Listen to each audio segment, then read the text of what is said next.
নমস্কার বন্ধুরা, আমার চ্যানেলে আপনাদের সবাইকে স্বাগত জানাই। এখন আমি বানাবো ম্যাঙ্গো কেক। তো দেখুন, আমি এখানে কেক বানানোর জন্য সমস্ত আইটেম নিয়ে নিয়েছি। এই যে চিনি, দুধ, ময়দা, আর নিয়ে নিয়েছি এই যে এখানে সাদা তেল, আর এই যে একটা আম নিয়ে নিয়েছি। তো এই আমটাকে আমি এখন ভালোভাবে খোসা ছাড়িয়ে এর পাল্পটা বের করে নিয়ে আমি এখন মিক্সি করে নেব।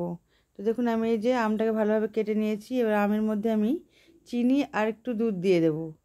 দুধটা দিয়ে আমি এটা পেস্ট করব। তো দুধটা দিতে ভুলে গেছিলাম।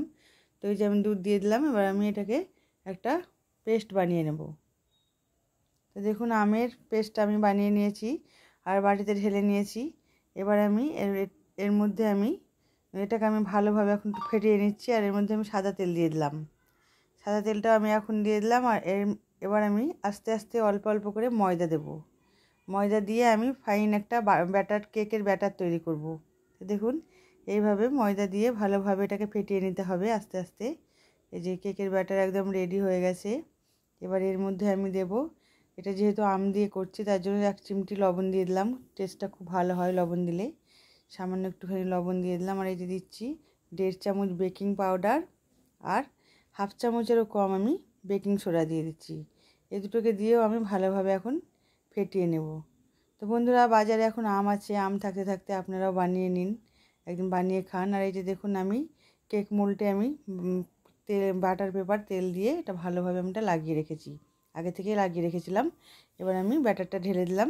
ব্যাটারটা ঢেলে ভালোভাবে আমি ট্যাপ করে নিচ্ছি। আর ওপর থেকে আমি কিছু আলমন্ড, বাদাম বা ড্রাই ফ্রুট আমি এখানে আপনাদের কাছে যেটা থাকবে হাতের কাছে সেটাই দেবেন। আমার কাছে এটা ছিল তাই দিচ্ছি। এইভাবে আমি ছড়িয়ে দিচ্ছি। দেখুন, খুব সুন্দর হয়ে গেছে। হ্যাঁ, আর ওদিকে আমি গ্যাসে আমি কড়াই বসিয়ে দিয়েছি। কড়াই আমি লবণ দিয়ে গরম হতে দিয়েছি, গ্যাস অন করে রেখে এসেছি। তো এবার এটাকে নিয়ে যে আমার লবণ গরম হয়ে গেছে, অনেকক্ষণ আগে আমি গ্যাস অন করে গেছি। এবার আমি এই যে কেকের বাটিটা বসিয়ে দিলাম, যে আমি ভালোভাবে এটাকে ঢাকা দিয়ে দেব। আমি ঢেকে এটা 20 থেকে 25 মিনিট হবে। তারপরে যে দেখুন 20 মিনিট হয়ে গেছে, আমি একটু দেখছি এটা তুলে। এই যে আমি একটা টুথপিক দিয়ে দেখছি, তো দেখুন হয়ে গেছে, কিন্তু আমি আরও 5 মিনিট রাখবো। তার জন্য আমি এটাকে এখনই এটা নামাবো না, আমি এখন এটা তুলব না, ঢাকা দিয়ে আবার রেখে দেবো 5 মিনিট। এই যে 5 মিনিট হয়ে গেছে, পুরো 25 মিনিট। তো দেখুন, এবার আমি আবার দেখবো এটা আমি টুথপিক দিয়ে। এই কিছুই লাগছে না, মানে কেক পুরোপুরি রেডি হয়ে গেছে। কি বলবো বন্ধুরা, রান্নাঘর পুরো একদম একটা মিষ্টি গন্ধে ভরে গেছে, আমের, দুধের, এত সুন্দর স্মেল কি বলবো। এই যে আমি এখন কেকের বাটিটা নিয়ে চলে এসেছি আমি ফ্যানের হাওয়ায়, পাখার হাওয়ায় রেখে দিলাম। এটা ঠান্ডা হলে আমি ঢেলে নেব। তো দেখুন কত সুন্দর হয়েছে কেকটি। আমি এটা কিছুক্ষণ এখন ঠান্ডা করে নেব। কেকটা ঠান্ডা হয়ে গেছে, এবার আমি প্লেটের মধ্যে দেখুন ঢেলে নিচ্ছি। এই যে কত সুন্দর, দেখুন একটু লেগে যায়নি, কত সুন্দর হয়েছে। এবার বাটার পেপারটা আমি তুলে দেব উপর থেকে। বাটার পেপার তুলে দিয়েছি, কত সুন্দর হয়েছে দেখুন।